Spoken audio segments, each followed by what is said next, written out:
బుల్లితెర నటి ప్రేరణ ఎన్నో సీరియల్స్లో తెలుగులో నటించారు. 2017లో కన్నడ సీరియల్ హరహర మహాదేవాతో తన నటన జీవితాన్ని ప్రారంభించారు ప్రేరణ.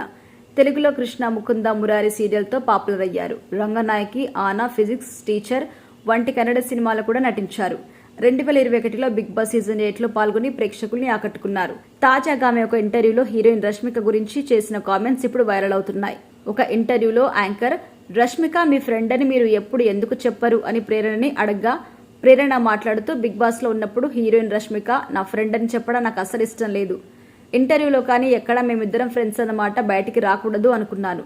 మీకు ఒక సెలబ్రిటీ ఫ్రెండ్ ఉంది కదా అని బిగ్ బాస్ లో నన్ను అడిగారు. చాలా పెద్ద సెలబ్రిటీ ఇండస్ట్రీలో ఆమె నీకు తెలుసు అని నన్ను అడగగానే అసలు నాగార్జునకి ఆ విషయం ఎలా తెలిసిందో నేను ఊహించలేదు. ఆమె ఇప్పుడు పెద్ద స్టేజ్కి వెళ్ళిపోయింది. బిగ్ బాస్ లో నేను ఆమె గురించి మాట్లాడితే ఏదో పాపులారిటీ కోసం నేను మాట్లాడాను అనుకుంటారు. అది నాకు నచ్చలేదు. అందుకే నేను మాట్లాడకూడదు అనుకున్నాను.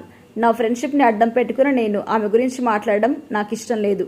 నాగార్జున గారు ఆ క్వశ్చన్ అడగకపోతే నేను అసలు చెప్పేదాన్ని కాదు.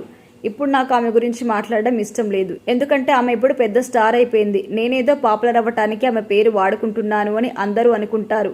అది నాకు ఇష్టం లేదు అని ప్రేరణ తెలిపింది. ప్రేరణ సీరియల్ గురించి మాట్లాడుతూ కృష్ణ ముకుంద మురారి టైంలో యష్మి గౌడ నేను కలిసి కృష్ణ ముకుంద మురారి సీరియల్ చేశాము.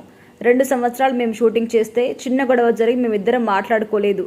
సెట్లో ఆమె మాట్లాడిన విధానం నాకు నచ్చలేదు. నేను ఆమెతో మాట్లాడలేదు. దాదాపు 6 నెలలు మా మధ్య మాటలు లేవు. మా ఇద్దరి మధ్య ప్రత్యేకమైన గొడవలు ఏమీ లేవు. అయినా ఒక టైంలో నేను బిగ్ బాస్ లో ఉన్నప్పుడు యష్మికి నేను నచ్చలేదు అని నా ఫేస్ మీదే చెప్పడం నేను చాలా షాక్ అయ్యాను అని తెలిపింది. ఇక ప్రేరణ సీరియల్స్ విషయానికి వస్తే ప్రస్తుతం ఆమె తెలుగులో ఎటువంటి సీరియల్లో నటించట్లేదు. గతంలో ఆమె చేసిన కృష్ణ ముకుంద మురారి సీరియల్ 2021 నుండి 24 వరకు మా టీవీలో టెలికాస్ట్ అయింది. ఆ సీరియల్ ద్వారా ఆమె ఎంతో మంచి గుర్తింపు కూడా తెచ్చుకుంది.